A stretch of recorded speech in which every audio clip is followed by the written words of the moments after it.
to the World Championship Series Challenger here in Europe, as we have already confirmed the fact that 4 so far out of the 5 Team Liquid members are advancing on into Premier, looking very, very good indeed. A little bit of a heartbreaker there for BC Cutie. He'll be back, no doubt, in Season 3.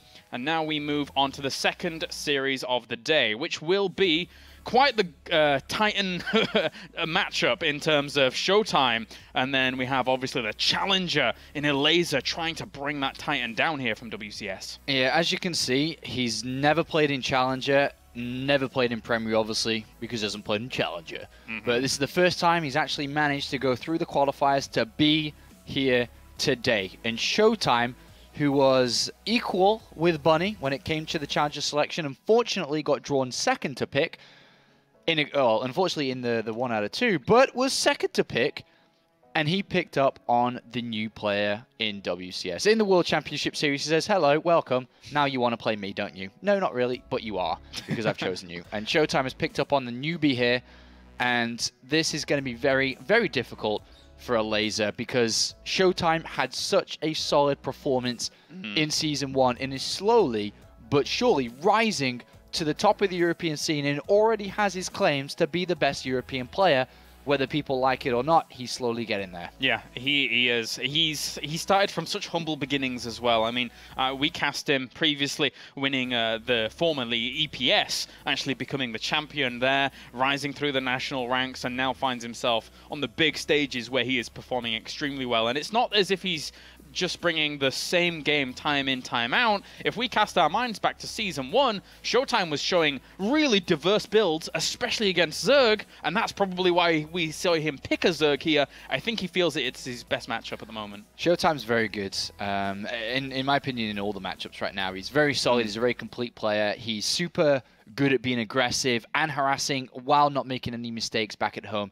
But it is up to the youngster now, Elazar, to make the difference. And he's only just recently turned 17. He's very, very young. He's inexperienced in these type of matches, but he's on a big stage. And we've seen throughout the years in the World Championship Series that you can make it happen in the World Championship Series. We've seen upsets from before, but this would have to go down in the books in the World Championship Series history as one of the bigger ones yet to have happened if he's able to do this. Yeah, definitely. All right, well, let's get into it then, as we have spawning up to the top left-hand corner. It is our second Team Extreme Supremacy member of the day. It is Elazar.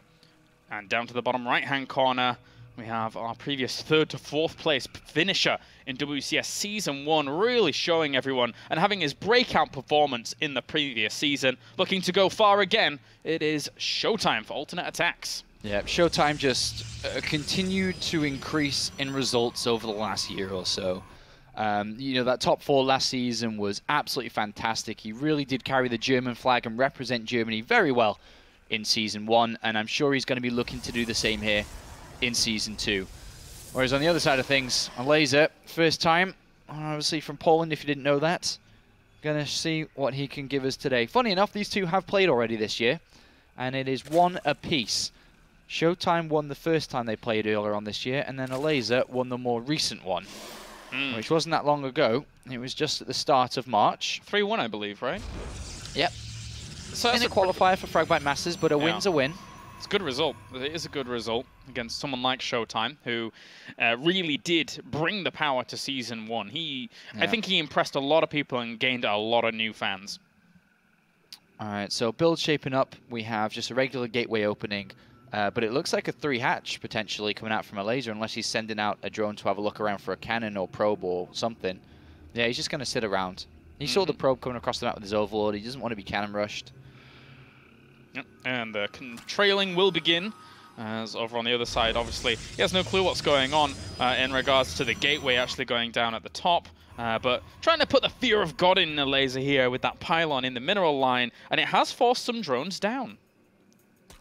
Yeah. He's a little bit worried, cannot see what's going on, and there is the cancel. So already playing a bit of a hashtag mind game. Is ShoWTimE on show day? Why on earth not? You're the reigning Premier player here out of the two, and for the most part, a whole lot more tournament and LAN experience comes out from ShoWTimE on the other side of this battlefield compared to Elazar. Yes, that's certainly true. That is a fact. Can be entered into the fact list when we go into the next stage of this tournament. I will make sure we do that. That's a good fact there. The way that Protoss versus Zerg has been playing out recently is a lot of Blink Stalkers. That's the best way to describe it. And we've seen Zerg start to struggle with it a little bit as of recently. And I think the way to success for Zerg is to try and break the third base before it's up and running. Otherwise, it becomes very difficult to deal with a high amount of Stalker Sentry. So it'll be interesting to see which way Elazar goes with this, because he's taking quite a bit of a late gas. So his Zergling speed isn't the earliest. And ShoWTimE definitely is a player who's very solid, so I'm expecting him to be going up to the third base, to be up to a high amount of Blink Stalkers with +2 attack, +3, and so on. Stalker coming out to push the Overlord away from ShoWTimE to deny that scouting. And eventually it will, as there is a little bit of room here for him to do things. With interesting little placement of the buildings, actually. It takes a little while to actually get back and forth into your main base with the way in which these are laid out. They happen to go around the left as opposed to the right-hand side. But regardless of that fact, not sure whether it will come into play. Very rarely does unless some crazy kind of Mutila switch comes along. ShoWTimE with a probe out on the map is going to see if he's about to be broken on 2 bases or not. As without that hatchery being up there, he'd be expecting an attack to come out from Elazar, but now he knows it's there. And he's confident that this is just a regular Zerg versus Protoss game and can continue forward with his plan. And that's just going to be 2 gateways at the front, not much more than that. The Overlord in the main base obviously had to fly on away. Likewise, this one's going to have to get out of there as well. Stargate hidden at the back here, though. That's the one difference from ShoWTimE that Elazar doesn't know. He knows about the gateways at the front, but does not know about those. That Stargates are at the back. So with ShoWTimE, he's pretty comfortable. 3 gateways is a decent amount for this stage of the game to be able to build units to defend, to be able to build units to move out to take that third. But the Oracle is there, or the expected Oracle is going to be the beast. Yeah. 10 Zerglings on the way here. Yeah. Just to control the map, I suppose, and make sure that there's no craziness going on. Yeah. I'm wondering how much did he see? So he did see extra gateway being planted at the front. He knows it's going to be 3 gateways, but he doesn't know if a movement out's already happening, and that's what these lings are for, to catch any probe, just to feel comfortable that you at least have something out there to slow this down. Yeah. Surprised he's not keeping full eyes on the very, very front of this, just to make sure he would know if something was going on like that. Waiting for Zergling speed so he doesn't get caught with force fields or anything. Oh, that's all right. So for now, we'll move on over. You'll see probably even the Mothership Core just on patrol. Have a look around and see what's going on up at the top. Very ambitious. Nice move with the sentry. Moved it back then, planted the force field not to lose that. 1 single spore crawl on the way on the natural. Oh, no, there must be 2 then, so 3rd and natural. Yep. And then the layer begins with a lot of drones. He's expecting this to be a 3rd base being taken, sees the sentry count. But we do have an Oracle on the other side of the map, and lucky enough, he does have those spores, so... And a Queen, so he shouldn't take too much damage. Yeah, if the Oracle actually goes into the main base, technically no spore there. Good start on that spore to save it, actually. Likewise... Okay, so this is just going to continue on. If he'd have gone any further, we could have seen spores everywhere that needed to be cancelled. And ShoWTimE is going to move out to take his 3rd very shortly, I think, yeah. But pretty good economy for Elazar, and he's denying that 3rd just for a couple of seconds. Knows it's about to go up. And we have a lot of Overlords on the way. So with +1 attack, I think he's going to stop, and he's going to go for a Ling Roach Flood as soon as that Roach Swarm finishes, and he's going to try and break down this 3rd. As mentioned, I think this is the key to success right now in this matchup, or at least the Zerg players are leaning towards it, because if he breaks this 3rd, he gets momentum to win the game through his economy over his opponents. But can he break it? There's going to be a lot of force field sentries. The Oracle doesn't know if that's drones or units. This is the only scout right now. Oh, sees a few roaches popping out. Sees a few roaches. But there's 18. There was 18 in production. That is a huge amount of roaches here. He knows an attack's coming. He's got a Void around the way here. And it's going to be about how well does he force field, how well does he split his units, how well does he use the Mothership Core. Well, we'll find out in just a little bit. As there are... Well, he already broke down these rocks to make sure that this was nicely walled off. Well, the natural also got to be make sure that he's got sentries over there too. Yeah, he's only got one. If you kind of establish this position here as a Zerg, then what are you supposed to do? I mean, this Void Ray, yes, puts a timer on these units, but there's a lot of units. They can try and break down this wall. There's not enough sentries either, because that wall will break down and he'll be able to flood in soon. Oh, he's already in here. That little small gap allowed him in. You can trap him out and in, kind of in the middle. Just throw them everywhere. Make sure you can try and keep out the Zerglings from getting on top of these sentries. That being said, though, the Roaches are already going to work on some of the sentries at the back, and he's actually been able to hold off quite well at the front with the Photon Overcharge, as well as Photon Cannon and Void Ray. That's a really sexy defense there. A second Photon Overcharge available for this third if he needs. He didn't use it. That is a really, really clutch defense, and that's what he needed to do, and that is brilliant. It's a clap of the hand defense, that. Yeah, very, very well done. And +2 and Blinker on the way behind this. Elazar knows that could be the potential transition, so Infestation Pit had to go down there. So Elazar's in a bit of trouble here. He's taking his first hit to himself, naturally, because he went for that attack. He could have already been up to 70, 75 drones, which he has recovered to now, but he already could have been there, and he already could have had a tech choice, whether it been the Infestation Pit or Hydralisk Den or Spire, something in the mid-game. But now he's on the back foot trying to get to where he could have been if he didn't do that attack, and this gives a clear opportunity for ShoWTimE to strike in meantime, and he will. He's already out in the middle. I'm not sure why plus melee weapons has started here. I'm not sure whether it's going to actually really come into effect. I guess he wants to get a wraparound with Zerglings and then try and go for the Fungal itself against a heightened Stalker count. Yeah, I mean, he's going to go Ling, Infesta, Ultralisk eventually, I'd imagine, but right now he's going to have to deal with his fourth base being attacked. He goes for a counter to try and do something while this is going on, but he's going to lose this fourth. Yeah. Or is he? He needs to be able to defend it. These force fields could have gone down a little bit quicker to negate the Zerglings from getting on top of these sentries, and he doesn't really have a warping point here. He defends it, though, I think, so this is very good for Elazar. That's what he had to do at this position. He had to defend that fourth base. If that had gone down, ShoWTimE would have been in an excellent position, and he forces the recall. Good counter defense there from Elazar. Still Void Rays, though, which he has to deal with. Ooh, and 5 Queens in production as well, so getting a lot of creep going out, using that as the anti-air as well. Yeah. Decent creep spread. He's getting up towards the hive so he can go towards adrenal glands, get the Ultralisk Cavern down, and he's already increasing the Queen count, and he's going to play that style. Cool stuff so far for Elazar to be able to hold on with how he did just then. Yeah. Again, there could have been the potential that ShoWTimE got those force field down a little bit quicker and he took less damage, but... Yep. Did he get Burrow? The thing is, there's no creep on this right-hand side, so he did.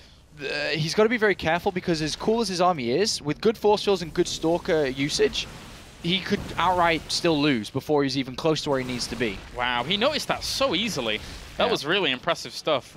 So we'll be able to fend those Roaches off. Creep is trying to be spread on this right-hand side. He knows this is a danger point. He knows he has to defend this fourth hatchery. It is so important for this game.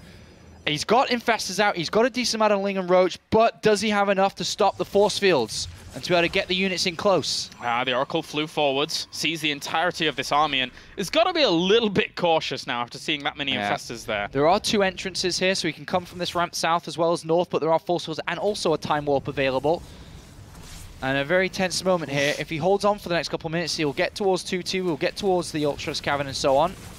And tries to throw down a few Fungals. The second one actually hits. There goes the Time Warp, as well as a wall of force fields. Going to seal off a lot of the damage actually coming out from those Queens at the back and sealed a lot of the Roaches and Lings in. Oh man, that was bad. Probably shouldn't have attacked into that. Off creep, into the force fields, got trapped up, split his army, and now this is a golden opportunity for ShoWTimE to move forward with the rest of his units. He spreads out against the Fungals as he knows, and he's looking for a victory here, and if he takes that fourth, that's where the victory lies. Adrenal Glands 2-2 is on the way here. A few more Infestors, catches some of those Stalkers at the very front, but not going to be enough just yet. As the small blink forwards here by 3 Stalkers, they grab themselves an Infestor. That is already a worthy trade. Didn't even die, those Stalkers, so great little pickup for pretty much nothing.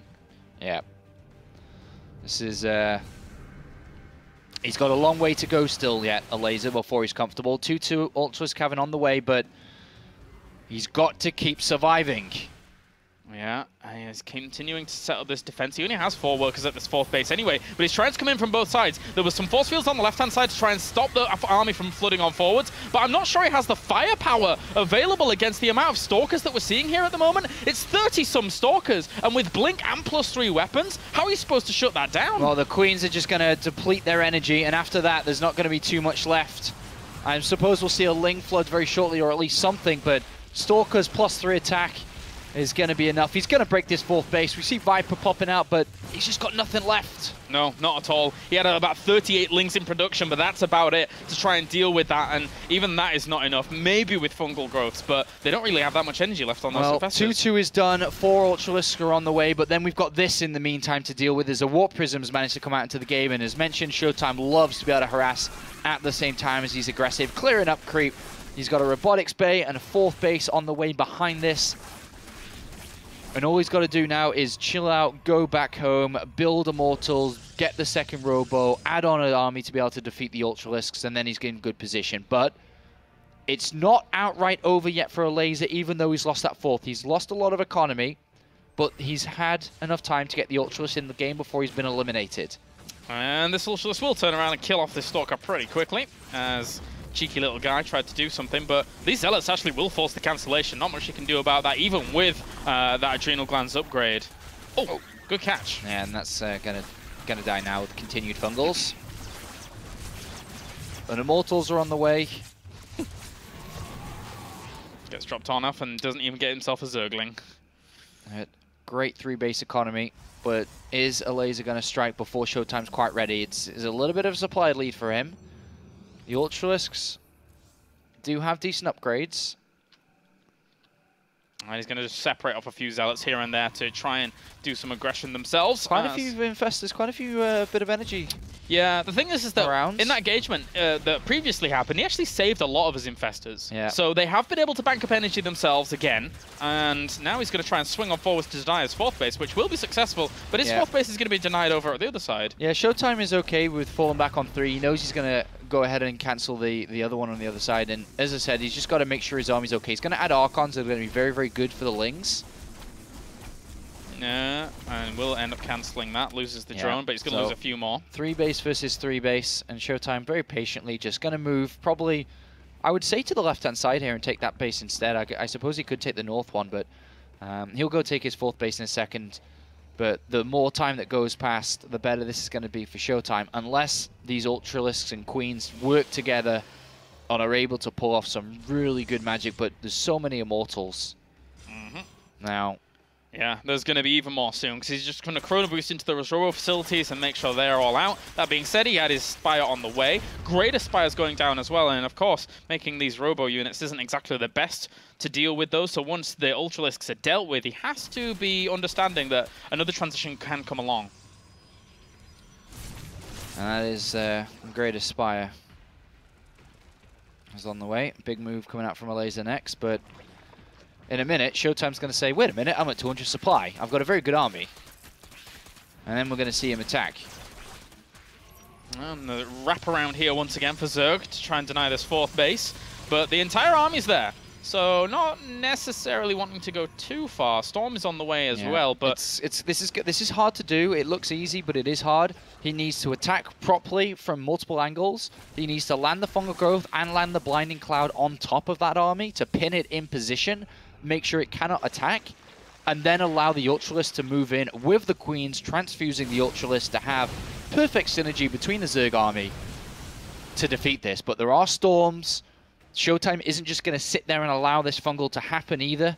He's going to be dodging and moving around. I didn't really anticipate this movement out from the Zerg, but a good block there to deny it, and that's going to be a sacrificed Ultralisk, pretty much. Yeah, look how fast that just died. I mean, Ultralisks are good, but it's hard to make them work exactly how you want them to. Don't quite have the armor of Legacy of the Void just yet, that's for sure. But 7 Broodlords are on the way, and this is going to be pretty big, because then you join in Broodlords on top of the Fungals, on top of the Blinding Clouds, and Broodlords just doing damage over time. He's built a really nice army now. He has built a very good army. There goes a Fungal Growth, catching a bit of this army at the front. Feedbacks, though, will get themselves quite a few of those infestors. Has to recall out, knowing that the Broodlords will be able to tear this up. Elazar, very impressive. We're having very good performances here from the challengers against the top 2 players from Season 1 in Bunny and ShoWTimE.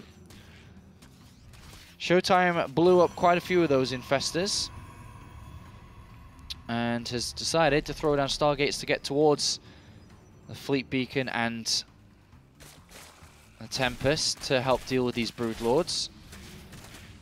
And at this moment, he's got to use a bit of the mobility, because this Zerg army is quite slow now, as he has to protect the Broodlord, so he can move north. Warp Prism hopefully will come out soon as well, so he can start harassing again. It's going to be hard for him to invest in a Dark Shrine. I think that's kind of expensive when he's trying to go towards the Fleet Beacon and Carrier, Tempest, sorry. And he's no stranger to having to deal with Broodlords, let's put it that way. He's had to deal with them in WCS in the past, in Season 1. And now, let's see how he's going to do it again here. But of course, this Ultralisk army at the bottom of it all is also very powerful. Going to lose the Mothership core by the looks of things. Yeah, caught out there. But Elazar's going to put some pressure on, but ShoWTimE has 3 Tempests almost out. They are on the way. Trying to wall this off. The Ultralisks laying siege to this location. 2 Ultralisks dead there. Yeah, for just a few gateways, which aren't really making a big deal at the moment. It's all about the Stargates in the terms of that production. And ShoWTimE's got quite a bit of money too, so you can start to roll in with additional Stalker Warp-in reinforcements.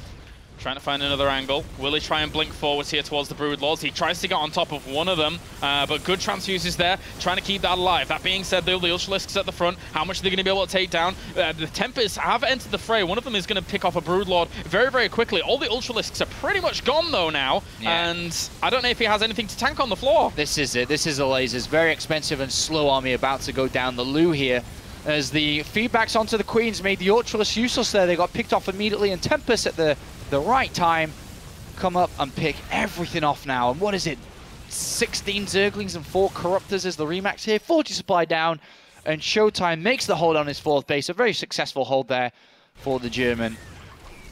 And Elazar is trying to kind of grasp at straws now, keeping a few of these Zerglings in the mineral lines to do some harassment, which technically is a very, very good move. But once the detection comes back, once he cleans all of this up, nothing is going to stop him from marching across that map, laying waste to the 4th base, and it's going to be up to Zergling counterattacks to keep him back for a long time. Yeah, this is a very difficult moment here for the Polish player. 104 supply to 167. His ultimate army didn't work, trying to fight on that 4th base. Maybe the wrong place to fight. Maybe he should have taken a fight somewhere else. Maybe towards this center area. But either way, he's now got to figure out a way back in this, but looking very, very unlikely now as ShoWTimE building right back up to 175 supply. He's got all the tools necessary to defeat anything Zerg can build at this point.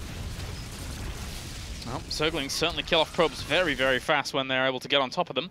And killed off quite a few there already, but as you're right, I mean, how do you deal with this army? It's not going to be easy at all. Army supply 123 against 44, and these drones basically walking to their death in a conveyor belt of slicing up there from the Zealots. And, well, the Corruptors actually find themselves a few Tempests, which is a nice start to a potential comeback, but with the amount that he's got to go through, it is looking less and less likely by the minute.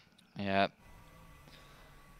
Fun game, and I'm looking forward to see what else can happen in this series. I don't think Elazar's going to be able to show us a magic trick today. I don't think he's got any cards up his sleeves. He's going to try to build up a brutal army one last time, but as you can see, this is a very powerful Protoss army, and no longer is ShoWTimE hiding behind a Nexus, hiding behind his Mothership core. He's out in the open. He's looking for blood. He's looking for map number 1.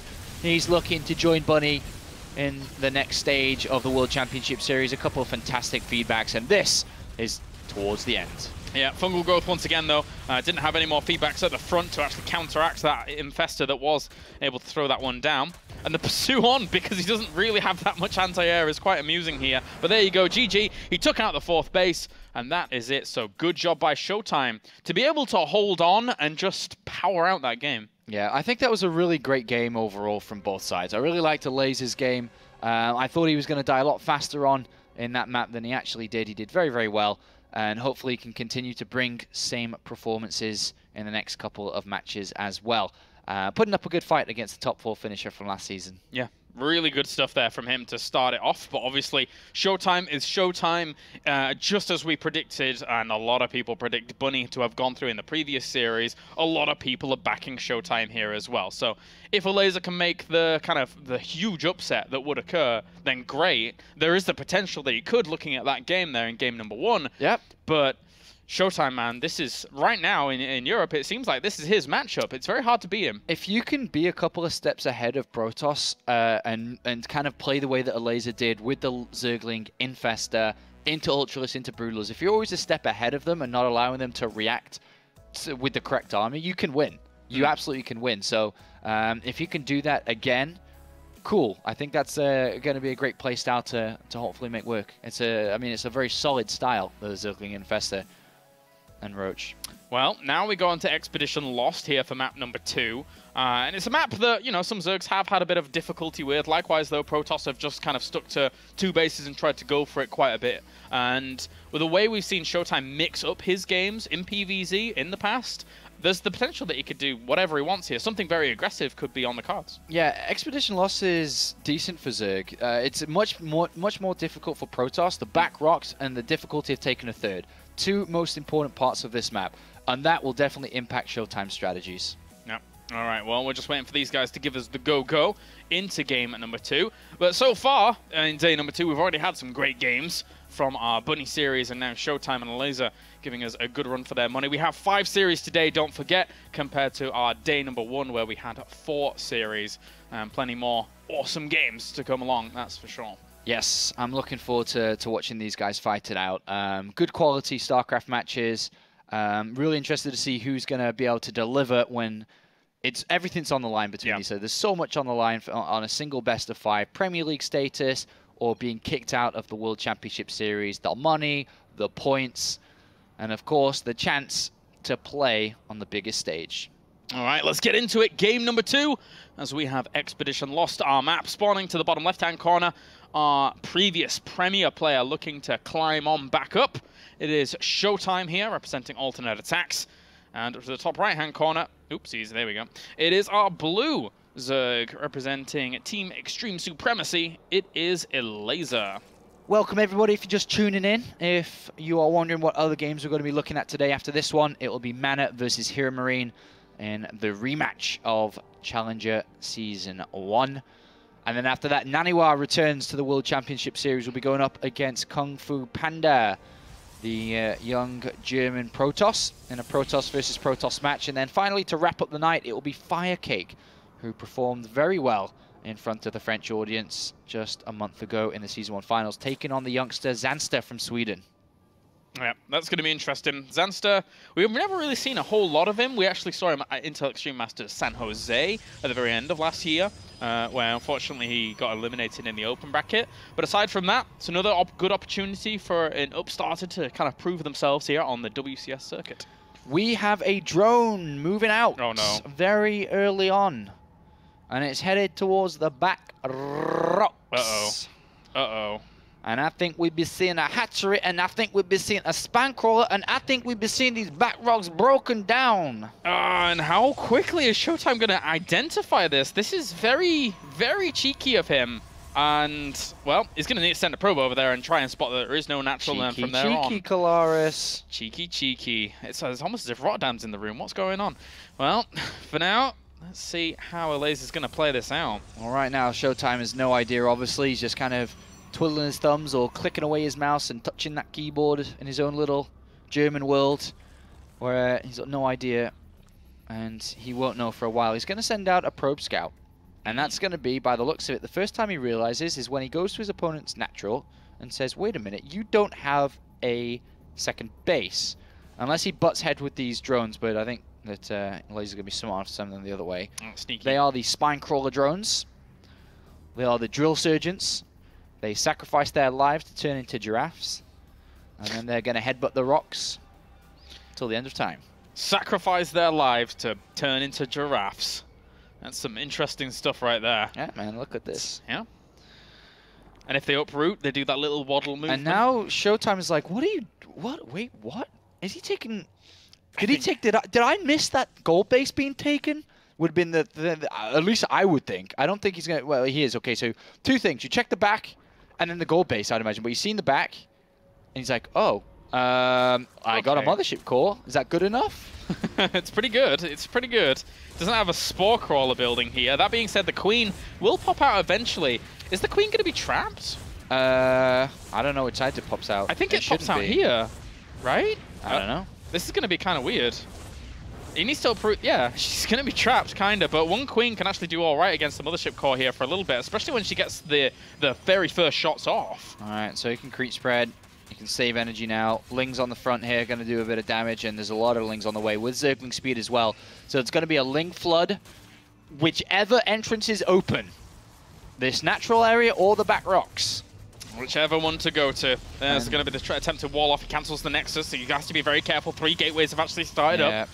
He needs to get that other sentry out. These rocks are almost down, and that is I'm pretty sure that I can't remember actually. I think it's a 2 force field ramp, or is it 1? I'm not sure. It's a 1 at the back. Yeah, it's 1. All right, so either way, he needs more sentries. He's got to hold on forever. Yeah, for a long, long time. And okay, that didn't go as planned, Sean. That force field. Photon overcharge. Oh god. All right, so gonna have to now stop somehow these 2 spine crawlers that have made their way up towards top. Yeah, as soon as Photon overcharge is down, Ling flood comes in, and this is hard to stop. He doesn't really have a fantastic wall. The 2 gateways in that wall are going to be broken down very fast with 2 spines there. Yeah. And I think that Elazar is the player with the cards up his sleeve. Looks like it. Looks Some like Polish it. tricks here. I like it, man. I like it. The way he's able to do this, and it was spotted relatively early. Not exactly the earliest it could have been, of course, but this is a lot of damage being done at the moment. Yeah, this is a lot of Lings. And how well can ShoWTimE hold on? Well, we're going to have to find out as he's able to create himself a little bit of a wall here, making sure that not a lot of these Zerglings could actually get in. Not even killed off a single probe yet during this game, which is quite surprising, but this creep is slowly encroaching onto Protoss territory. And there's a lot of Lings. A lot of Lings. There's actually a pylon over the other side for him to try and go for a counter-attack and maybe do something there, but... He needs another Photon overcharge, but he's still a good 30, 40 seconds away from that. Yeah, pretty difficult to hold on at the moment. Another opening is going to be made here for the Lings to try and flood on forwards. 4th gateway is going to be turned on. He needs to try and warp in some units to go for a counter-attack or something, but now probes are going to die off to those Lings that have wrapped around from the right-hand side, and he's actually tried to move his entire army to the left to kill off the spine crawlers, but he underpowers 3 gateways! That's a brilliant little pickup there for Elazar. Yeah, Photon overcharge almost ready, not quite yet. But 4 queens, a lot of Lings, spine crawlers still going at it. Siege continues. And 16 Lings on the way. This isn't going to stop. This is a fantastic move here from Elazar, and it's working out wonderfully. Not much power left over here, as the Lings are going to try and wrap on around once again. 8 workers have actually gone down. He's down to 15. Technically against 15 on the other side, but Elazar has all of the cards in his hand as these queens, get pinned up against this, but does he have enough firepower to bring them down? There goes a transfuse on one of them. The spine crawler's trying to reroute again, and ShoWTimE is desperately trying to hold on with technically similar worker count. Yeah, but once that Photon overcharge is down, there's nothing left. There's not even the mothership core anymore. There's no units. There's a single Zealot, and that is it. Another one gets warped in, but there's still more and more Lings on the way. Spines are going to be very difficult to deal with. A lot of probes were taken down. This is a great build. I'm going to copy it, I'm going to steal it, and I'm going to beat ShoWTimE. Sounds great. Sounds great, man. Well, technically you are Master's rank, and he's actually only Diamond at the moment. So, but at the same time, there you go. GG. Elazar is able to tie up the series 1-1 after a very feisty opener there in that second game. That was really cool to watch. Yeah, loving it. Great builds, great strategy, and it worked out wonderfully. I think if this had been a Nexus or a Forge opening, it would have been a bit different, but the way that we saw ShoWTimE open, and he likes his gateway openings. This punished it, this killed it. Yeah. Really nice move. But now does ShoWTimE get angry, Hulk out, and start to play his own tricks here? I mean, there is the potential that he could, but at the same time, ShoWTimE is one of those guys that likes to go to the mid-game and then start to deviate things up a little bit from there. Yeah, ShoWTimE is so experienced and so very solid. He's going to look at this and say, that is such a bad map. I hate that map so much. And then he's going to just be like, all right, whatever, let's move on. I cannot play very good against Zerg on this map. Like, it's too hard for Protoss. Let's move on. There's a lot of maps left. I'm going to show my expertise in other areas and other maps, and that's where it's going to shine through for ShoWTimE. But fantastic moves there from Elazar. And maybe if he surprises again, he could go up 2-1, and then anything's possible. And the next map is Cactus Valley, which is one of the polar opposite maps compared to Expedition Lost in the current map pool, where it's very, very big, not easy to do kind of exploitable builds like that. Yeah. It's going to be probably a pure macro go-to here. I think this is a hard map for Zerg to be able to know exactly what the Protoss is up to, so I think that's a key strength that ShoWTimE could could latch onto and use to his advantage. Yeah, potentially. Well, both of the players are in the lobby once again. It is 1-1. So as we said before, our challengers trying to bring it to these previous Premier players from Season 1. Elazar doing in flying colors there in game number 2. Really, I love these little these trickier builds that people are able to bring out. Because if you can catch someone off guard like that, then, you know, you bag yourself a win and go into it 1-1. It's really cool. You can throw your opponent off, and as weird as it sounds to be like, yeah, throw him off, you actually can get in his head. And then, I mean, I've played games against the same player 3 times in a row on ladder before, and he's beaten me in 2 stupid games, and I just can't play game. No matter how hard I try, it just doesn't work anymore. Your brain stops working, your hands aren't synced up, and you can completely lose it. And we've seen players in the professional scene have that happen too. So this will be interesting to see which way this swings. Is it going to go in favor of the complete noob? Remember, his very first official game within the World Championship Series. He's played no other Challenger matches before. Obviously, naturally not made it to Premier League. And here he is, 1-1 against a top 4 of Season 1 in the entire of the season. All right, well, we're loading up now. Cactus Valley will be map number 3 here in this best of 5. As let's find out who is going to be advancing on. Spawning down to the bottom left-hand corner, it is our red Protoss. It is ShoWTimE. And up to the top right-hand corner, we have our blue Zerg, bringing out some cheeky builds there in game number 2. It is Elazar from Team Extreme Supremacy. And cross positions on this map is something that is, well, they're very far away from each other, let's put it that way. Yeah, and this just heightens what I said before, is that it's very difficult for Elazar to know what he's playing against. We are going to see either a cannon rush, or we're just going to see this second base taken really fast with coverage from a gateway forge and just take it nice and slowly. Because this is a pretty nice map to take 2 bases on from either side, because it's a lot easier to defend. Nice and narrow choke point that allows access and entrance to the second base. But at the same time, with this probe moving out this fast and going for the scout here, and there is the potential that he does go for that cannon rush. You send down the second probe on a 4-player map like this, throw down that forge, and then go with the opposite direction to where you've previously scouted. And then from there on, it times out pretty nicely if you're able to find them later on. All right. Dun-dun-dun. It's a good map for 3 hatch. Oh, we saw the probe. He did. Is he spawning pool hatching, though? He's hatching. He'd be hatching, and ShoWTimE using the size of the map to his advantage in this regard, because when I load onto this map as a Zerg, you just go ahead and be like, or yeah, I gotta go hatch first. It's huge. It's probably guy's gonna go Nexus first. The probe turns around. I wondered why he did send that one out, because the probe at the top actually saw this Overlord heading out, so he kind of knew where his opponent was from that. But maybe he missed it. Yeah, maybe. But he decided to pull the second guy back, and his probe's already been tracked. Are there any really It's still 3 hatch. spots? He's still going 3 hatch. Oh my god. ShoWTimE's like, you what, mate? All right, I'm going to wall this off. Oh god, this reminds me of Tal'Darim Malta. I think you got the wall wrong. It's Tal'Darim Malta all over again. Panic, panic. Oh well, okay. So these drones are trying to come try down and deal with this wall. And he says he's sending another probe over because he was going to take a Nexus, but then he saw the drone move down to go 3 hatch. He's like, you what? Yeah. No way. There's the first cannon. Well, that's going to be easy to stop. It's the ones behind the wall, which are the difficult ones. And you've got to start this one so he doesn't kill this off as quickly. But so he obviously can't. He needs to make a wall behind that pylon. Yeah. Oh well. Oh, he's going to get out. And he's going to get out. He's going to get out. This is a fail. Oh my god. This is a fail. Fail. Well, okay. Unless he goes on the other side. Oh! Pull more drones or lings. Did you see him slip through? That's brilliant. Oh my god. Yeah, well now you want to pull the drones because you got cannons being built, bro. Fantastic little move. Here come more drones, but that cannon, I think it's a cannon. Yeah, it is a cannon in the back here. Is almost guaranteed to finish. There's lings about to pop from the natural. So yeah. Does he just, I mean, he keeps going with it. Look at this. He needs to get those lings onto the cannons pretty quickly. And we'll be able drones get out the way, says every Zoo player ever. Yeah, another cannon is going to finish up. There's no pawn probe, so he can't build anymore here. But send the drones back to work, bro. Oh, he's losing so much mining time. Look at this. Oh my god. All right, so he's actually just focusing down drones here. Notice that with the cannons. He doesn't really care about the Zerglings. Try and get as many drone kills as he possibly can. 5 have gone down, 6 in total. And it's 13 against 16, but that was a big investment there for ShoWTimE. Yeah, Nexus is down. Oh, jeez.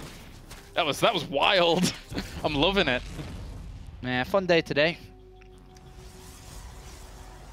Whew.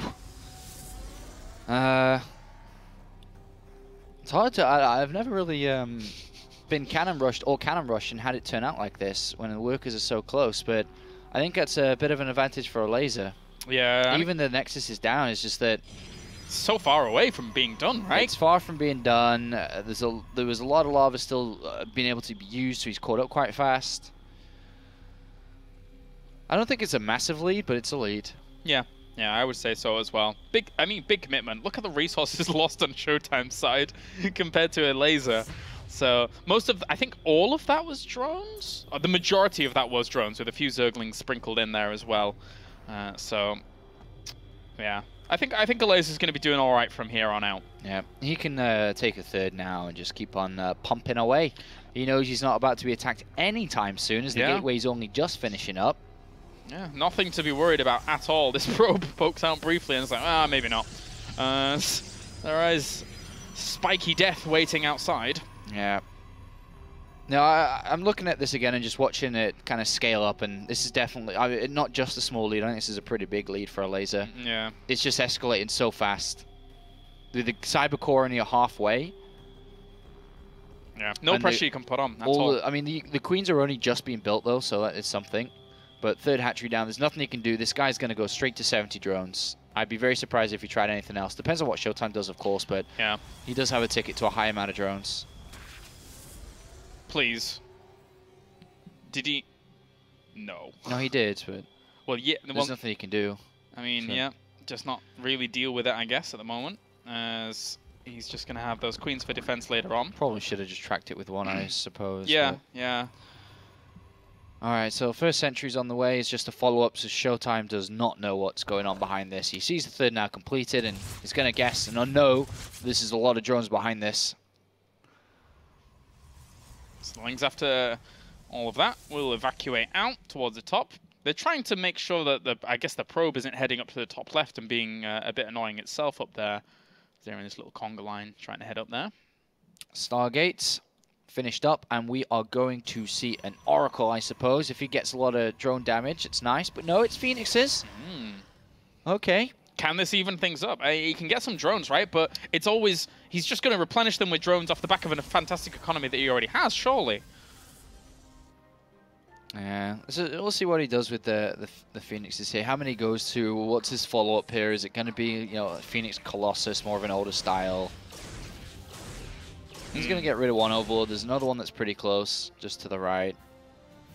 Yeah. But this right now for Elazar is still Drone City. He hasn't done anything apart from drone. I wonder if he tries to hide a Nexus or something like that, because at this point, I feel that it's going to be really, really difficult for him to keep up with where Elazar's at. Unica, I mean, it's 56 workers against 46. That's not too bad. It's not terrible, no, but, I mean, what pressure can he put on? None, but he can take a third. I mean, he has that probe out there, so I guess he could try something.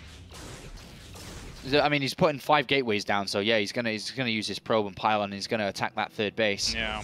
Depending on how far the drones actually go here for Elazar, because he's at 65, and that's all he really needs. But the Hydralisk Den's already on its way, and this attack isn't ready yet.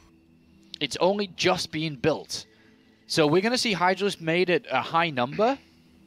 And he's waiting with his lava and supply to build Hydralisks. And they're going to be built before this attack commences. And I'm not sure he has enough to be able to defeat all the Hydralisks. Exactly. This is a brilliant opportunity for Elazar to take a clean advantage in this series right now. Yeah, it's 12 of them. It's a lot of Hydralisks. And then he's going to be able to back them up with Zerglings. Yeah, very difficult. I mean, unless the Phoenix could catch some staggered coming out and maybe a few kills here and there, but that's not going to be the case. I mean, the Queens are already here to support these Hydralisks as soon as they pop out. I mean, the Zergling's going to go down there, and he knows he's under attack straight away. Sees all these sentries, sees the units, and now it'll only be unit production. He's a little bit supply capped. He can bring down additional Queens from the main and from the second as well, remember, to assist in this. But Hydralisk is so very, very good against Phoenixes and also gateway units. Yeah, and there's not really that much to complement these sentries alone. Just a few Stalkers needs another round of Warpins. Elazar's going to bring the fight to him. He doesn't even care at this point. Gets a few of those units caught on the other side thanks to the Time Warp as well as the Force Fields. But 8 additional Hydralisks. So much power, so much power. He lost 2, so it's 10, and now an extra 8, so it's about 18. And he's going to have +1 weapons as well as the Grooved Spines here for the Hydras very, very soon. 12 extra in production now. 24 Hydralisks-ish going up against this army. You've got to back off as Protoss. Mothership core is gone, as Zergling's on the way out as well. This means no retreat for the sentries, and Elazar, of all things. Wow. Wow, wow, wow. He's going to try and lift up a few of these Hydralisks, and actually that's not too bad a move to actually thin out those numbers, but he has very few gateway units left on the ground. Here come more Hydralisks. If they can pick off some of these Phoenix, keep those numbers down, then his defense should hold on strong. Oh, he's looking great, man. This is over. This is over for ShoWTimE. I can't believe it. Our new player in the World Championship Series makes his debut in Challenger, and he looks like he's about to go 2-1 up against our top 4 finisher from Season 1. ShoWTimE is warping in everything he can to try to make this work. Yeah, and for now the retreat back off here for Elazar. Needs to regroup and get all his forces together once again. But he's going to have 13 Hydralisks already out, 7 more on the way. If he ends up taking a fight with 20 Hydras with Zerglings for support, look at these reinforcements. Very, very difficult for ShoWTimE to do anything There is no way for ShoWTimE to leave. There's no way for him to transition. There's no way for him to back up. There is nothing. It is fight here, win or lose. Yeah, he's trying to transition behind this as well, but even if he does that, these Hydras can march across the map, slowly, admittedly, as he does have the muscular augments on the way now, and then just try and pile on pressure at the front. Okay, you can do so many things here. You are trapping the Protoss in 2 bases. He cannot move out to take a third any point in this game, and this is just highway to 2-1 victory. Yeah. You can destroy the Forge, the Gateway, the rest of these units. Wonderful, wonderful moves, and I can't believe that Elazar has ShoWTimE on the ropes here in map number 3. And now, of course, ShoWTimE has a pretty good position here with force fields that he can actually keep this army back for a little bit, but he has to buy so much time here against Elazar, whose army supply 63 against 42. He's trying to open up extra paths so he can find another route forwards. We have the Hive, the Roach Warren, +2 attack.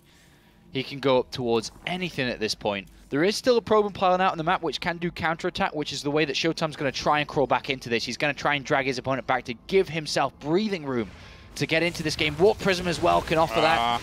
He had to concede that position, though, in front of his base, and that does cause some issues, as he will lose the Forge very, very quickly. That means no armor upgrade at all. Gateway goes down. Cybernetics core is going to fall. No more sentries or no more stalkers. Once that ends up falling... and actually doing an alright job of pushing this back a little bit. Yeah, the Zealots kind of distracting Elazar a little bit. He saw the Warp Prism. He knows that there's going to be counterattacks extra coming along after these Zealots have been cleaned up. 5 workers killed, but Cybernetics called down 160 supply here for Elazar, and ShoWTimE has his work cut out from him. Really needs to show everybody watching right now why he was top 4 in Season 1 and what he can bring to Season 2, because this is going to be a very, very difficult hold. A lot of Roach, a lot of Hydra. We are going to have Vipers to combat the Colossus, and they're going to pull them out, and they are the damage dealers. I think we missed up on that +1 armor upgrade being completed for ShoWTimE. He's stuck on +1 attack. And there's only a couple of Colossus down, and now we're just waiting for Elazar to land the killing strike. And the thing is that, yeah, of course, he has to take this 3rd base, but now this is all the more difficult to actually defend. Natural, yeah, pretty easy to defend in comparison. Unfortunately, really has to catch up in economy. But here comes the Warp Prism. He's going to try and dart in towards the ramp, actually. There isn't a sentry in here with some Zealots, so maybe he can do something. But the grab from that can actually deny Warp-ins if he actually uses it on the Warp Prism. Yeah, this is... still ShoWTimE trying to buy time to build up a big enough army to be able to defend this location. He knows his 3rd eventually is going to be under threat, and that didn't last very long. He gets a good 9 workers, though. 10 workers. The slow comeback is on here for ShoWTimE, but now with this being dealt up, this small little army must defend that 3rd Nexus, as Elazar is going to gun for it. He has the Vipers to pull the Colossus out, and then is just a bunch of sentries with a few Stalkers.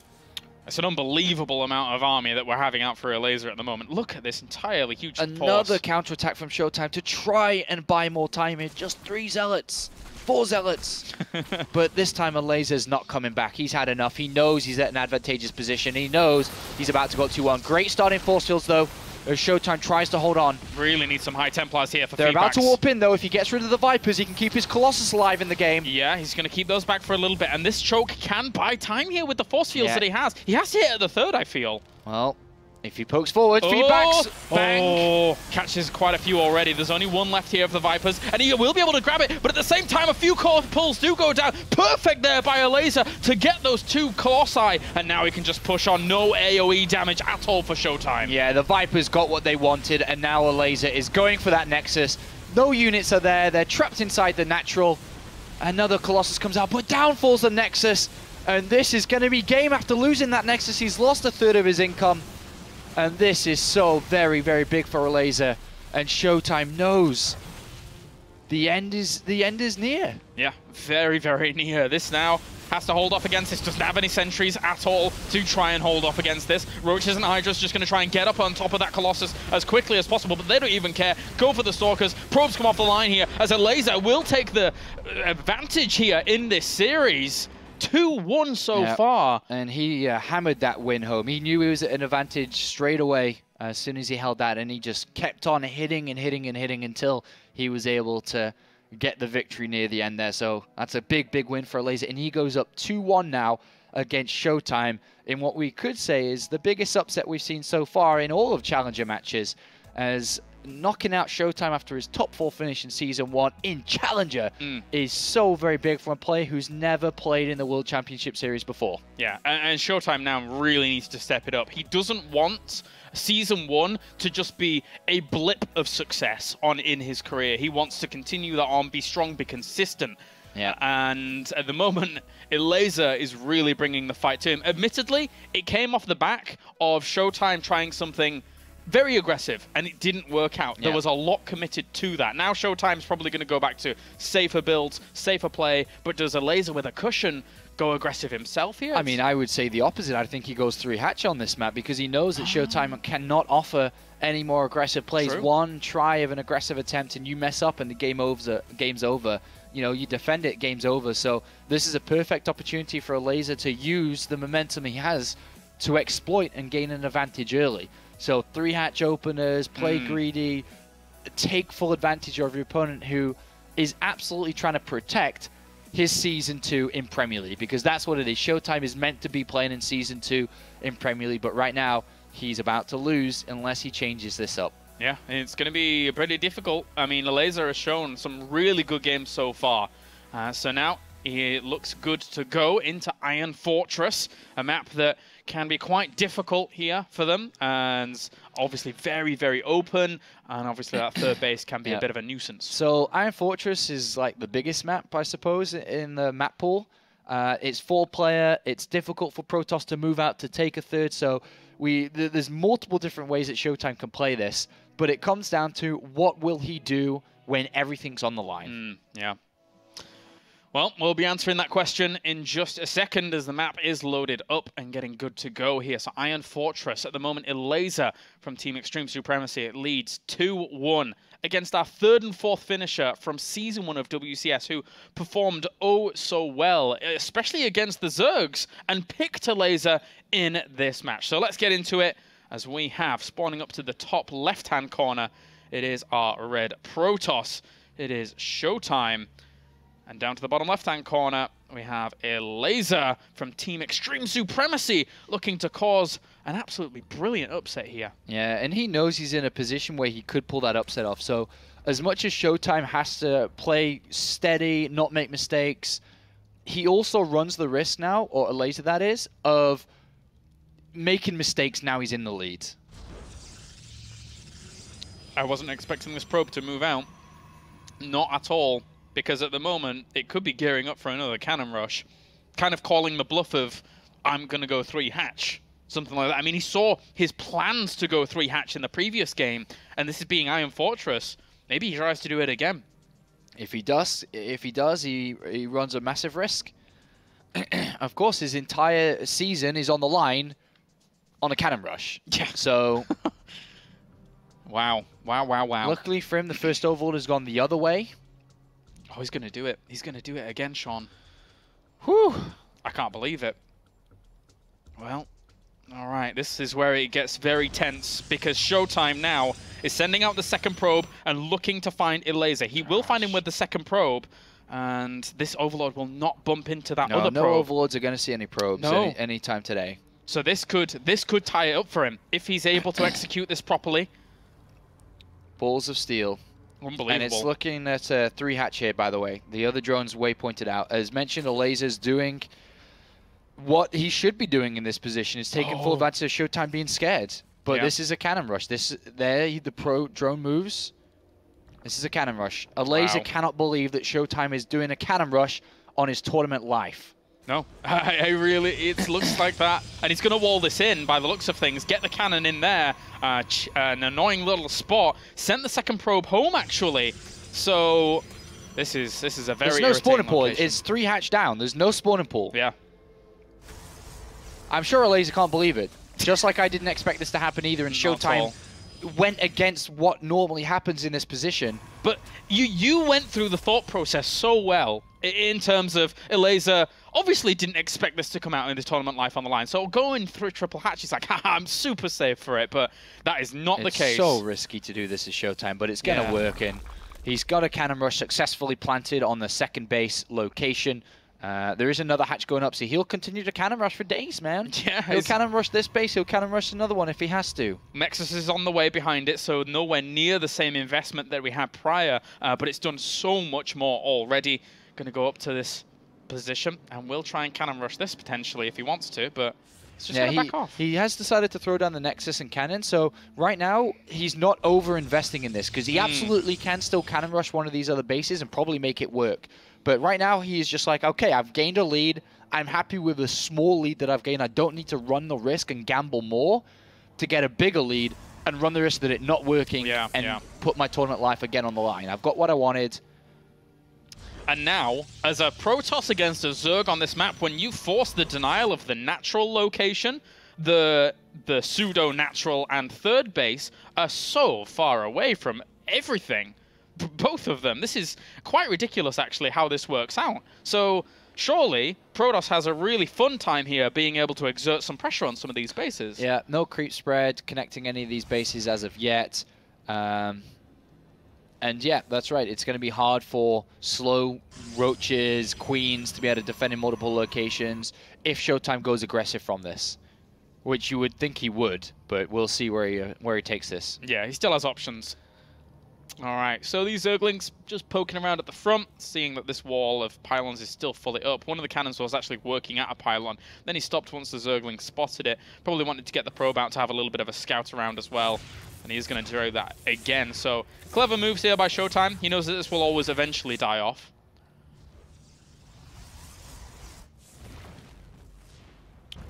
Yeah, a lot of drones on the way. Just pumping out those drones, but we're waiting for a key move from ShoWTimE. On what tech choice it is, it's going to be the Stargate.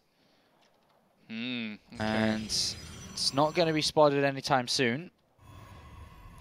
Right at the front, almost in plain sight here of the Zerg, but as you say, difficult to end up spotting it when it is that close. So far, if you take out all the circumstances, ShoWTimE's build is just really standard. He'll get +1 attack soon, if not another sentry. And it is very, very normal. Like, this could be a third base for all we know. Until he branches down an aggressive play, I don't know where he's going at the moment. 3 gateways normal at this point as well. Yep. +1 attack starting. Mothership Coral second sentry can come out in a second. Basically rocking it. Basically just doing what you need to do after really forcing the Zerg into an uncomfortable position with his bases being everywhere. But Leia, Roach Warrior, and Evolution Chamber on the way here for Elazar. So he'll get that +1 going, Clear Reconstitution, and then see what he can do from there. I think he really needs Clear Reconstitution to actually defend these bases if any pressure comes along. This Stargate was never scouted, so there are no Spore Crawlers. So this Oracle coming out can deal quite a bit of damage.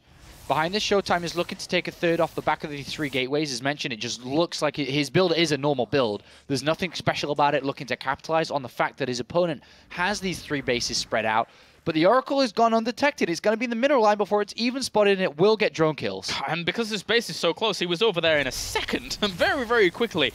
So going to a few drones already. There is a second queen out here, thankfully, for Elazar, as he was spreading creep over here. So doesn't get too many kills just yet. But there are 11 roaches, and what I would imagine to be following this up with just a lot of Zerglings. And right now, there is not a lot to protect that very fast third Nexus.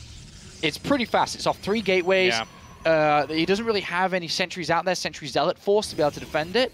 So let's just say that as normal as ShoWTimE's build is, if he loses that Nexus and gets reset back onto 2...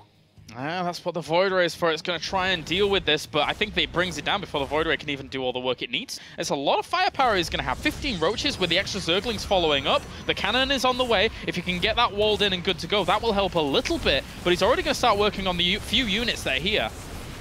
Well, the Oracle's having to use its ability on these roaches too, and there's a lot of units on the way. That Void Ray is mincing up these roaches, though. Even the Queens came for the fight. Actually, that's a really good move here by Elazar. Because his bases are so close, why on earth not bring them here and try and counteract the Void Ray that is here to try and deal with this force? And he's going to try and go for the wraparound. Photon overcharge in a couple of seconds.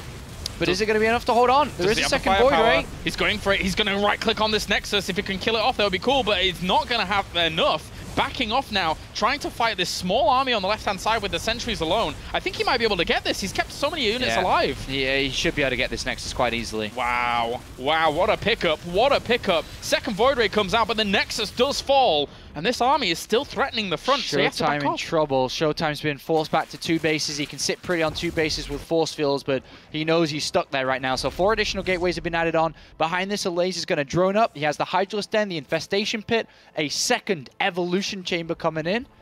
This is brilliant. This is unbelievable. And after cannon rushing this base and not really doing anything after it, no follow-up, no plan, no strategy to kind of work with the kind of Zerg being spread across these 3 locations.